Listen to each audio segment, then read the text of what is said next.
So, Akshan has only been out for a few hours, and I've already seen all the memes on Instagram, all the memes on Reddit about how So, I've already seen the memes on Reddit, on Instagram, about how he's gonna unpenta your kill. While his abilities seem good, at the end of the day, it's bad. His abilities are gonna be bad for ADCs, and they're gonna be bad for the game. And let me explain why. So at first you're probably like, oh, what the fuck are you talking about? Like, his abilities are bloated. And it's like, yes, because his abilities are bloated, he's going to be permabanned. I mean, let's just take a look. So from his passive, he gains 3 hits that deal a burst of physical damage. So essentially he has Vayne W. And then if we look at his W ability, he gets bonus gold when he takes down champion, and then he becomes camouflaged for a short duration near terrain. And then eventually, if he kills the champion, he can revive his teammates. So that's a Vayne W, that's a Lucian passive, and that's a Zillion R, all in one quote-unquote passive ability. In addition to that, he gets a permanent Viego camouflage or a permanent Kha'Zix ult. That's indefinite. At first, people who are ADC mains may be thinking, oh, well, this is great. Like, ADCs are weak. We're finally going to have a champion that can combat really strong top laners, really strong mid laners. Oh, no. But at the end of the day, this is only going to hurt us. And I say us because I've been an ADC main for a long time now. I've been playing since Alawi came out, so I'm very bad at time. I don't even remember how many years ago or what season that was, because like at that time I was just learning the game. I wasn't even like playing ranked. I was just figuring out which champion was which champion. Let me get this straight. Ashkan, the reason why he's bloated like this isn't because of the fact that he was going to be played in bot lane. It's because of the fact that they wanted to make a mid laner who is also an ADC. Because in the past, mid laner ADCs are typically Tristana and Lucian. People who have dashes, people who can easily get out, apply damage quickly. Why is this an issue?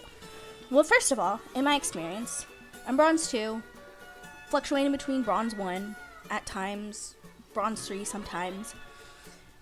When you're in low elo, people who pick ADCs mid, 75% of the time, I would say, they fail.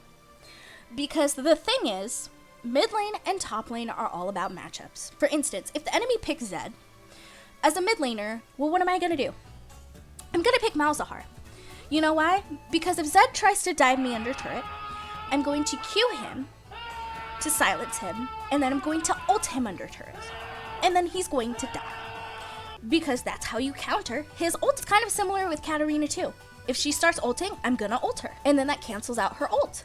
And I do more damage than her in that instance. People in low elo are still trying to figure out things like CS. They're trying to figure out matchups. They're trying to figure out mechanics. And there's nothing wrong with that. But it's hard when people in low elo see something that occurs in high elo and they think they can do it to the same ability. A part of learning is acknowledging that this person has a higher skill set than I do. This person knows how to CS better than I do. This person knows their matchups better than I do. This person is probably mechanically better than I am. So if they play that champion, they're gonna do better than I am. So why am I gonna pick the same champion when I don't even have a fraction of the skills that they have at Challenger, at Masters level? Since people in low elo have started getting interested in playing ADC mid, these people don't necessarily understand how ADCs are built. Previously, ADCs are built with the intention of having a support with you. And even before then, playing something like Corki mid lane. Corki was an ADC. He had to be reworked in order to be played mid lane because his initial intention was to play in the bot lane. And so when you look at these abilities, you start to understand that they're trying to make up for the fact that he will not have a support with him in mid lane. He will be countered by assassins, by mages who have silences, by invisibility. So he needs survivability. So if you look at his, I'm going to call it his initial passive, he has Vayne W, but he gets a burst of movement speed. And movement speed is very strong now. It's strong with junglers, it's strong with mid laners, it's strong with top laners. So he's going to be able to go in, do that poke, and get out. Just kind of like if a Tristana put an E on you, max the E out, and then W'd away. And then if you look at his second passive, he marks an enemy, and if he kills that enemy, he gets more gold. So that's going to give him an extra item, because typically ADCs need more than one item sometimes to be efficient. And that's just the way it is. So he's going to get more gold to get more items. And then in addition, he's going to have that camouflage ability to be able to combat assassins who also camouflage, because I'm assuming he's going to become untargetable. So this also kind of counters mages. If anyone has played a mage matchup against a Talon ult, you can't, or even a Yi with Duskblade, you can't target them. And that's absolutely frustrating. In addition, I forgot, he gets a shield as well on his initial passive. Supports that give shields, Lulu, Janna, that's basically replacing what they would have done in that situation when you're engaging in a fight. You start to understand why he has all these different passives within him, because they're trying to make it so that he can function on his own. So at the end of the day, we have nothing to blame but the people who desire an ADC who's meant to be played mid, because that's why he has these bloated abilities. And the result of this is that he's going to be permabanned, he's going to be nerfed into the ground. I mean, look at Aphelios.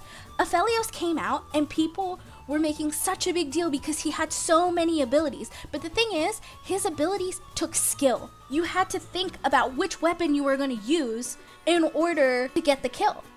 You know, maybe I need Grav Gun to root, and then I can heal off of him with the Crescent weapon. I forget what name it is. I don't know the names of all his weapons. I just know there's the Rudy gun, there's the Crescent lifesteal gun. But you at least had to know that. And so when he started overperforming, they nerfed him into the ground. And now he needs 100 bajillion items in order to carry your team. If you look at this tier list from this upcoming patch, this is an estimate of the champion tier list, at least for ADCs. You look at it in the top, it's Caitlyn, Jhin, and Kog'Maw that are considered S tier, that have the highest, or well, have higher win rates compared to other people. Some people have better win rates. And I'm gonna say, Kog'Maw hasn't been up in the S tier for a long time. And then if you keep scrolling, past the A's, past the B's, and you look at the C's, you see Aphelios. You see him here with his 46.6 win rate. And you compare that to all the other ADCs and their win rate, his is the lowest ever. And he used to be S tier. And that's exactly what's going to happen with this champion. But he might have a little bit of leeway because he's meant to be played mid, so people say. And now you get into the situation where you have to pick and choose. Because at the end of the day, ADCs have one of the lowest champ pools in the game. They have lower than support, they have lower than top or mid, they have lower than jungle. So you don't have very many options when you're playing, at least in ranked, from a ranked perspective.